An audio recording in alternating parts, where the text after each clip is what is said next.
എടിയേ അമ്മച്ചി, മക്കളെ നമുക്ക് പ്രാർത്ഥിക്കാം. ഓ, എന്തു പറയാനാണേ, ജോലിയിലൊക്കെ ഭയങ്കര പ്രശ്നങ്ങളാണ്. പിന്നെ എന്ത് ചെയ്യാനാണ്, നമുക്ക് ഇരുന്ന് പ്രാർത്ഥിക്കാം. അമ്മച്ചി എന്ത് ചെയ്യും? നിങ്ങളുടെ അമ്മച്ചിക്ക് എപ്പോഴും ഉറക്കമില്ലയോ? 10 മണിയല്ലേ അവൾ അമ്മച്ചി ഉറങ്ങിയെന്ന് തോന്നുന്നു. ഞാൻ വിളിച്ചേക്കാം. വിളിച്ചേക്കും, 1 മണിക്ക് വരട്ടെ. മോനെ വാ വാ, നമുക്ക് പ്രാർത്ഥിക്കാം.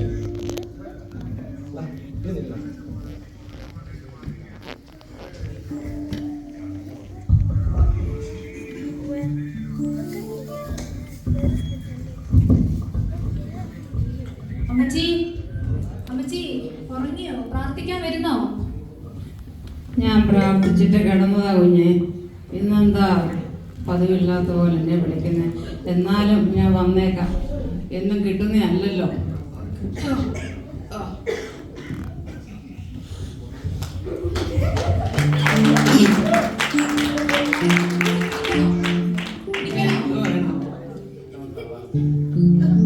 അമ്മച്ചി ഇവിടെ ഇരിക്കാം.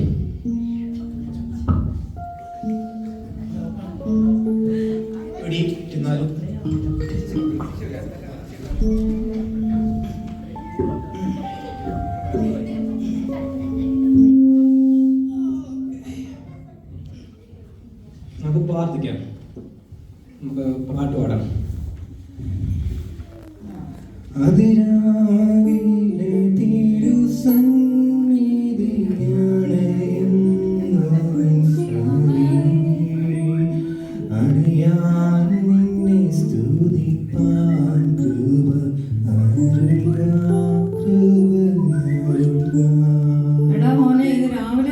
പാടുന്ന പാട്ടല്ലേ?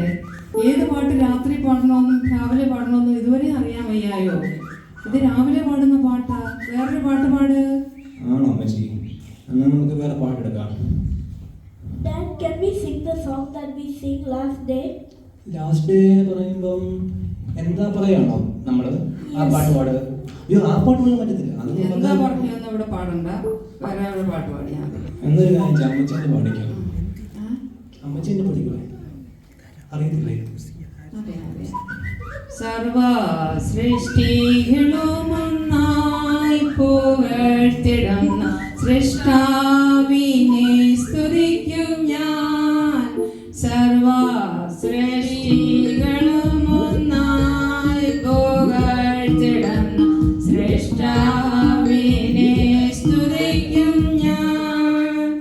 ഈ ചോണികാലത്തിൽ ജീവിക്കുന്ന നാളെല്ലാം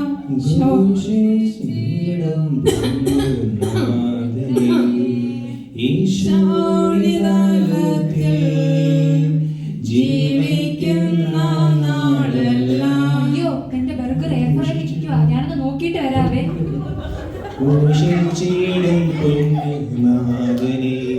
യേശു മാറാത്തവൻ, യേശു മാറാത്തവൻ, യേശു മാറാത്തവൻ, ആയത്രമെല്ലാവൻ, എന്നുമെന്നും കൂടെയുള്ളവൻ.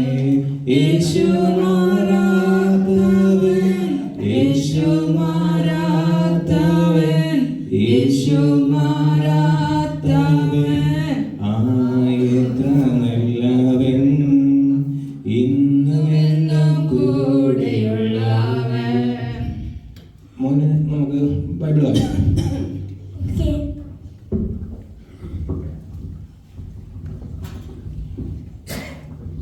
Dad, what language is this? I don't understand.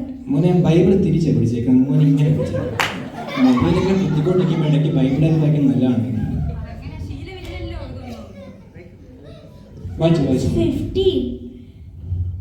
Lord, who may enter your temple, who may worship on Zion, your sacred hill. Those who obey God in everything and always do what is right, whose words are true and sincere. അതെ, എന്റെ phone അടിക്കുന്നുണ്ട് കേട്ടോ. നാളെ മറ്റേ residence അസോസിയേഷന്റെ meeting ഇല്ലയോ? ഞാൻ പോയി നാളെ ഏത് ഡ്രസ് ഇടണ്ടെന്ന് ചോദിച്ചിട്ട് വരാം കേട്ടോ. ഓക്കെ.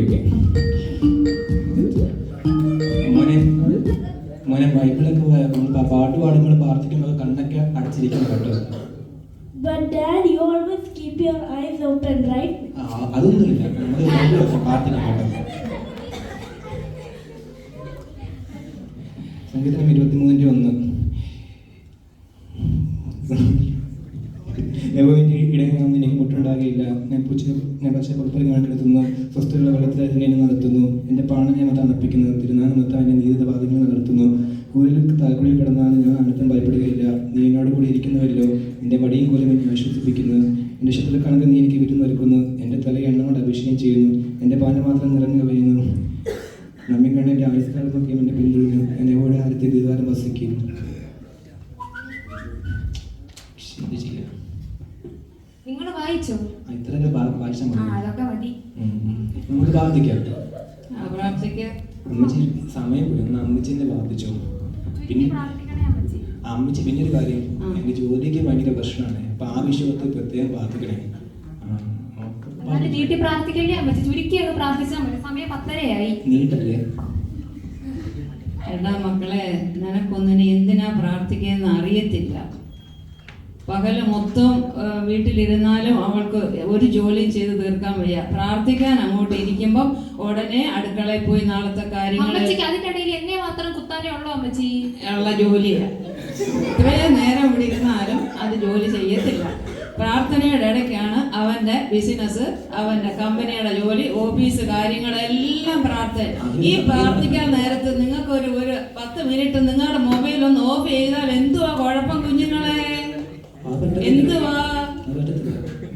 ആവശ്യം വരുമ്പോ മാത്രം പ്രാർത്ഥിച്ചാൽ മതിയോ? അങ്ങനല്ലല്ലോ വേണ്ടുന്നേ. എന്റെ കുഞ്ഞുങ്ങളെ, എന്റെയൊക്കെ ചെറുപ്പകാലത്ത് മുട്ടിലിരുന്ന് പ്രാർത്ഥിച്ച് അതിന് കിട്ടിയ അനുഗ്രഹങ്ങളേ എനിക്കുള്ളൂ. അതാണ് നിങ്ങൾക്കുള്ള അനുഗ്രഹങ്ങള്. ഞങ്ങള് മുട്ടിയിരുന്ന് പ്രാർത്ഥിക്കണമെന്നാണോ പറയുന്നേ? പ്രാർത്ഥിക്കാൻ നിങ്ങൾക്ക് ഒന്നിനു നേരെ എല്ലാത്തിനും സമയമുണ്ട് കുഞ്ഞുങ്ങളെ.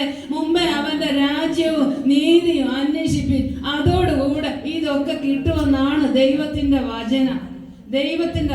യേശു കർത്താവ് ഒലിവ് മലയിൽ വെച്ച് ശിഷ്യന്മാരോട് പറഞ്ഞ് എന്തുവാ അറിയാമോ? കേട്ടിട്ടുണ്ടോ? അറിയത്തില്ലല്ലോ. ബാക്കി എല്ലാ കാര്യത്തിനും നിങ്ങൾക്ക് നേരമുണ്ട്. പരീക്ഷയിൽ അകപ്പെടാതിരിക്കാൻ ഉണർന്നിരുന്ന് പ്രാർത്ഥിപ്പീൻ എന്നാ. പരീക്ഷയിൽ അകപ്പെട്ടിട്ടല്ല ഇപ്പം പ്രാർത്ഥിക്കേണ്ടുന്നത്. കേട്ടോ?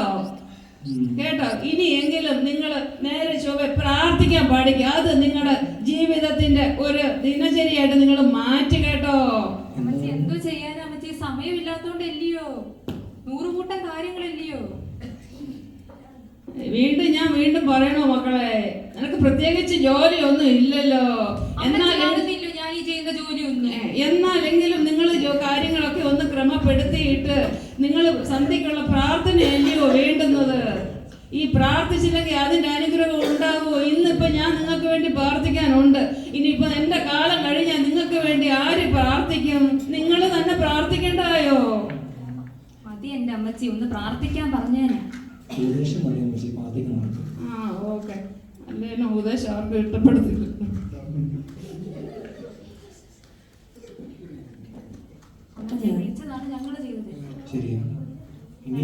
നമ്മുടെ ഈ തിരക്കേറിയ ജീവിതത്തിൽ നാം പലപ്പോഴും വിട്ടുചിരിക്കുന്നത് പ്രാർത്ഥനയാണ്. എല്ലാത്തിനും സമയമുണ്ട്, എന്നാൽ പ്രാർത്ഥിക്കുമ്പോൾ ചുരുക്കി പ്രാർത്ഥിക്കണമത്രേ. സന്ധ്യാപ്രാർത്ഥനയും പ്രഭാത പ്രാർത്ഥനയും ശീലമല്ലാത്തത് കൊണ്ട് ഏത് പാട്ട് എവിടെ പാടണമെന്ന് പോലും ഈ തലമുറയ്ക്ക് അറിയില്ല. സർവ്വലോകവും ദുഷ്ടന്റെ അധീനതയിലാകിയാൽ നാം എപ്പോഴും സന്തോഷത്തോടെയും ശ്രദ്ധയോടെയും പ്രാർത്ഥിക്കുക. പ്രാർത്ഥനയുടെ ആവശ്യം മനസ്സിലാക്കുന്ന ഒരു തലമുറയെ നമുക്ക് ഓരോരുത്തർക്കും വാർത്തെടുക്കുവാൻ സാധിക്കട്ടെ എന്ന് പറഞ്ഞുകൊണ്ട് ഈ സ്കിറ്റ് ഇവിടെ അവസാനിക്കുന്നു.